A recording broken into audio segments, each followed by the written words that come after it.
तो दोस्तों आज मैं आपके लिए सेंट्रल गवर्नमेंट की इतनी ज़बरदस्त इतनी फाड़ू वैकेंसी लेकर के आए हैं दोस्तों, जिसको सुन करके जिसको देख करके आप जरूर से फॉर्म भरोगे। और दोस्तों इसके अंदर नंबर ऑफ पोस्ट यानी कि इस वैकेंसी के अंदर पोस्टें भी बहुत ज़्यादा रखी गई। अराउंड दोस्तों 1000 पोस्ट है इस पूरी वैकेंसी के अंदर रखी गई है।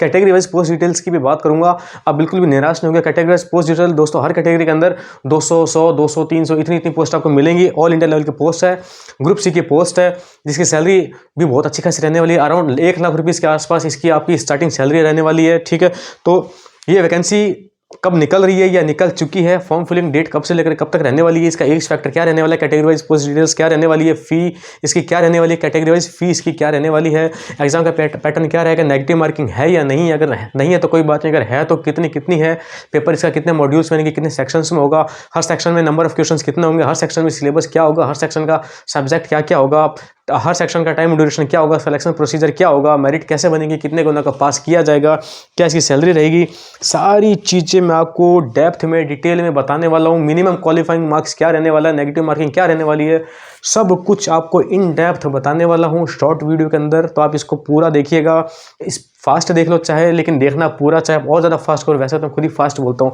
और मुझे आपसे बस इतना चाहिए कि आप अगर ये वीडियो देख रहे हो, आपको वीडियो अच्छा लगे तो लाइक कर देना, अदरवाइज डिसलाइक कर देना, और सेशन को शेयर कर देना। अच्छा लगे तो शेयर कर देना ताकि मेरे पास लाइक्स आ जाए, खराब लग जाए तो भी शेयर कर देना ताकि मेरे पास में डिसलाइक्स आ गया, ताकि मुझे पता चले। और हाँ, जितने व्यूज़ उतने सब्सक्राइबर्स और उतने कमेंट्स भी आ जाए तो बहुत ही अच्छा है।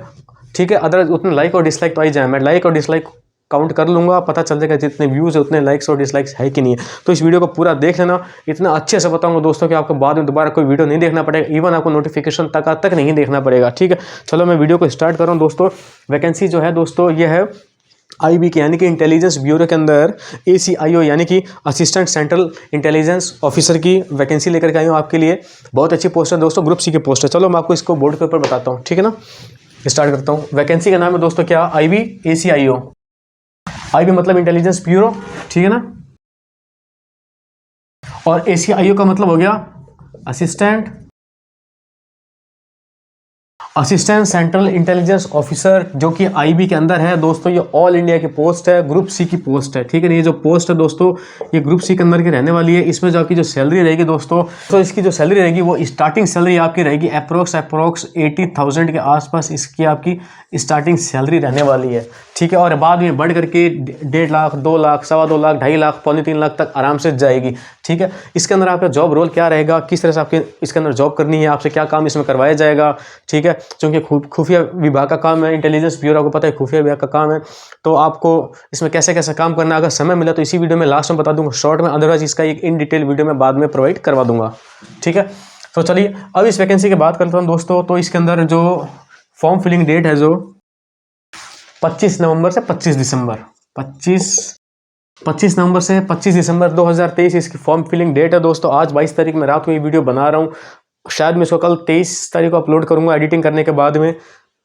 एडिटिंग का मतलब ये हो गया दोस्तों कि मेरे पास में शोर बहुत होता है, गाड़ी चलती रहती है कंटिन्यूसली। ठीक है ना, तो शोर शराबा होता है तो मुझे बाबा कट लगाने पड़ जाते हैं, इसलिए एडिटिंग करके हो सकता है उसको कल अपलोड कर दूंगा। ठीक है ना, और फॉर्म फिलिंग डेट आपने जान ली दोस्तों। इसमें अगर एज की बात कर लूँ तो इसकी एज जो है दोस्तों वो रहने वाली 18 से 27 साल तक। इसके अलावा दोस्तों जो एज रिलैक्सेशन जितनी भी है, एज कितनी है दोस्तों, OBC के लिए 3 साल है, SC ST के लिए 5 साल है। ठीक है ना, तो वो लोग भी इसमें अप्लाई कर सकते हैं।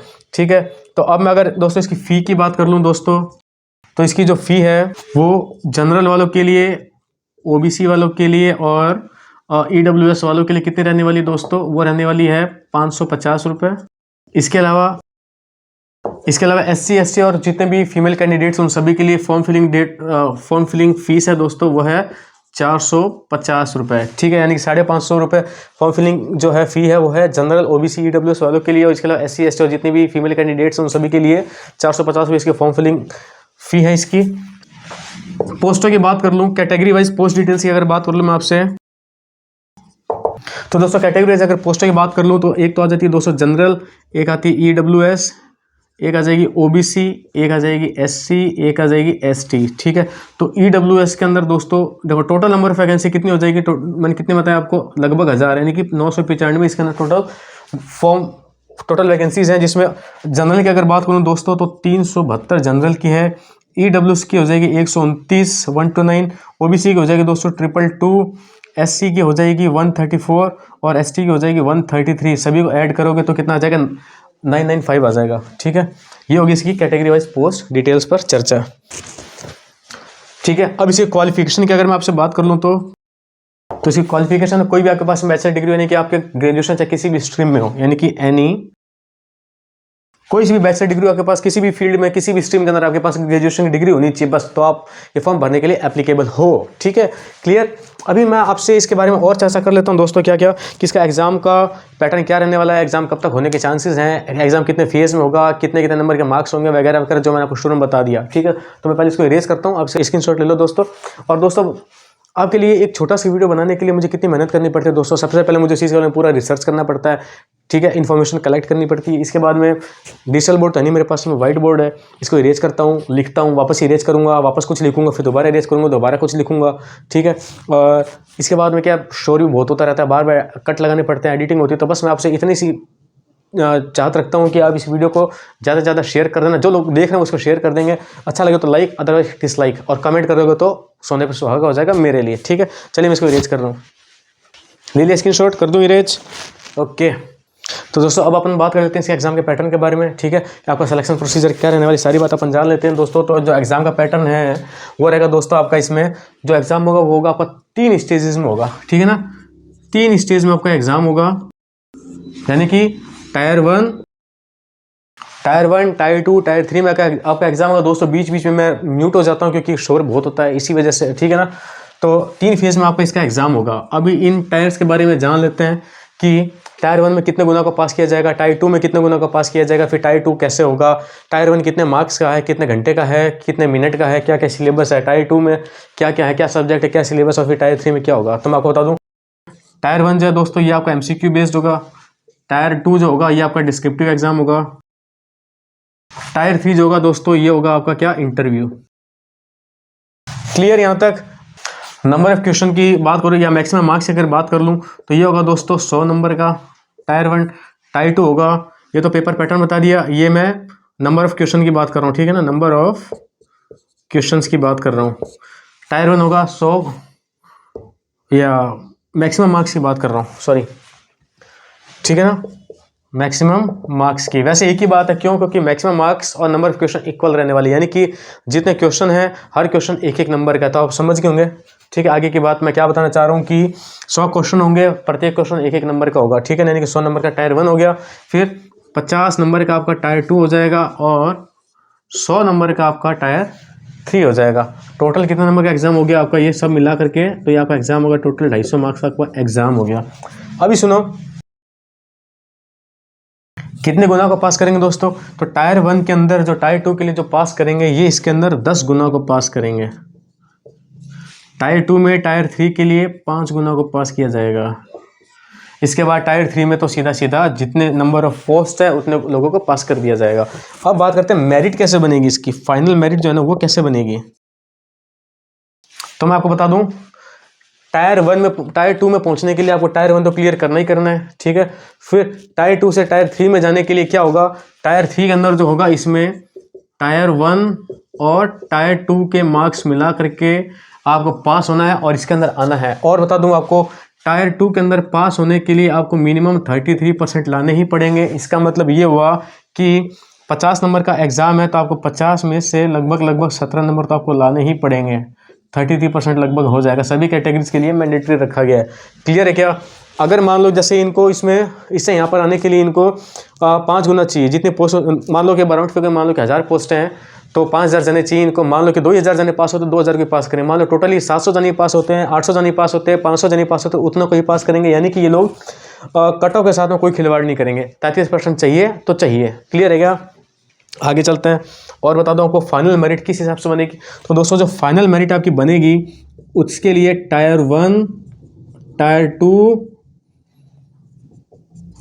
और टायर 3 को मिला करके final merit, final cut off बनाया जाएगा। इसके अंदर जो ज़्यादा नंबर पाएगा टोटल में वो फाइनल सेलेक्ट हो जाएगा। क्लियर है क्या। तो फाइनल मेरिट इससे बनेगी, यानी कि किसी भी टायर को आप हल्के मत लेना कि टायर 1 में गलती रहेगी तो मैं टायर 2 में कवर कर लूँगा। हाँ, कवर कर सकते हैं। मान लो टायर 1 में किसी के 70 नंबर है, टायर 2 में वो सोचेगा भाई 50 में से 48 49 लेकर के आया, तो ठीक है, अच्छी बात है। लेकिन कुछ ऐसे तो लोग होंगे ना जो टायर 1 में 100 में से 95 ले आएंगे, टायर 2 में वो 45 लेकर के आते हैं, तो भी वो आपसे आगे हैं। क्लियर, समझ रहे हैं मेरी बात को। फिर सबसे बड़ा मेन रोल क्या होता है इंटरव्यू का दोस्तों। इंटरव्यू क्या होता है ना, पूरी मेरिट बदल देता है। अगर आपके टायर 1 टायर 2 मिला करके टोटल 150 नंबर का हो गया, 150 नंबर मिला करके गाड़ी जा रही, शोर बहुत हो रहा है ना। अगर आपके टायर 1 और टायर 2 दोनों मिला करके 150 में से अगर आपके सपोज 130 नंबर बन रहे हैं, ठीक है, और हो सकता है इंटरव्यू आपका अच्छा ना हो, ठीक है, तो इंटरव्यू मान लो आपके 100 में से 40 मार्क्स ही हैं, तो बिगड़ेगा ना आपको सारा के सारा, सारी कहानी बिगड़ेगी। और किसी के मान लो टायर 1 टायर 2 दोनों मिला के किसी के 100 नंबर ही आए हैं, ठीक है, और इंटरव्यू के अंदर वो 100 में से 85 80 क्रॉस कर गया, तो उसके मार्क्स आपसे ज़्यादा हो गए। समझ रहे मेरी बात को। तो इंटरव्यू का बहुत बड़ा रोल होता है। इंटरव्यू की तैयारी कैसे करेंगे, इंटरव्यू आपसे किस टॉपिक पर मेनली पूछा जाएगा, इंटरव्यू में क्या चीज़ पूछी जाएगी, किस तरह से आपका इंटरव्यू होगा, कहाँ होगा, कब होगा, किन बातों का ध्यान रखिए, सारी बातें मैं आपको बाद में बताऊंगा। अभी फिलहाल ये 1 और 2 तो क्लियर करो, ठीक है। चलो अभी जाना मत, अभी मैं आप सब सिलेबस पर चर्चा कर लेता हूँ। ये यहाँ तक क्लियर है क्या? अब मैं आपसे इसके सिलेबस की बात कर लेता हूँ। इसका स्क्रीनशॉट लो आप पहले, ठीक है। अब इसको इरेज नहीं करूँगा, मैं सीधा सीधा बता रहा हूँ। मैंने एक एक्सेल में लिख करके उसकी मैंने जेपीजी बना ली और मैं यहाँ पर आपको उसको सीधा दिखा देता हूँ, ठीक है ना। देखो, जो टायर 1 की बात कर रहा हूँ दोस्तों, इसके अंदर ये जो आपका एमसीक्यू बेस्ड पेपर है, इसमें आपके टोटल 5 सब्जेक्ट्स रहने वाले हैं। कौन कौन से? एक तो रहेगा दोस्तों आपका करंट अफेयर्स, ठीक है, एक आपका रहेगा जीके, मैथ्स, रीजनिंग और इंग्लिश, सभी के 20-20 क्वेश्चन आएंगे, प्रत्येक क्वेश्चन 1-1 मार्क्स होगा, यानी कि टोटल 100 क्वेश्चन हो जाएंगे, 100 मार्क्स हो जाएंगे। और टाइम ड्यूरेशन इसमें रहने वाली आपकी 60 मिनट्स की। और नेगेटिव मार्किंग की बात करूँ दोस्तों, तो नेगेटिव मार्किंग आपकी रहने वाली 0.24 यानी कि 1/4, 0.25 की नेगेटिव मार्किंग है, और या फिर 1/4 कह दो, ठीक है ना। सही क्वेश्चन के 1 नंबर मिलेंगे, गलत के 1/4 कटेंगे आपके। क्लियर है क्या? तो ये हो गया टायर 1 के बारे में सिलेबस, ठीक है। और इसमें अच्छा और डेप्थ में अगर इसके बारे में चर्चा कर लें, मैथ्स, रीजनिंग, इन सब के बारे में, तो डेप्थ में क्या है, देखो मैथ्स सब कुछ ही पढ़ना है आपको, कोई अलग से अपन डिफाइन नहीं कर सकते क्या क्या पढ़ना, क्या क्या नहीं पढ़ना। वैसे आपको पता है मोटा मोटी जो जो चीज़ें वो सारी चीज़ें आप पढ़ लोगे। बाकी मैं और डिटेल में कहोगे तो और डेप्थ में बता भी दूंगा। रीजनिंग आपको पता कंप्लीट पढ़नी है।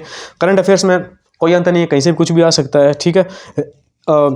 जीके करो, सॉरी, हाँ जीके आपको बहुत ही अच्छे से तैयार करनी है दोस्तों। और इंग्लिश और हिंदी आपको बहुत अच्छे से करनी। क्यों? क्योंकि जो टायर 2 है दोस्तों, इसके अंदर आपका डिस्क्रिप्टिव पेपर है।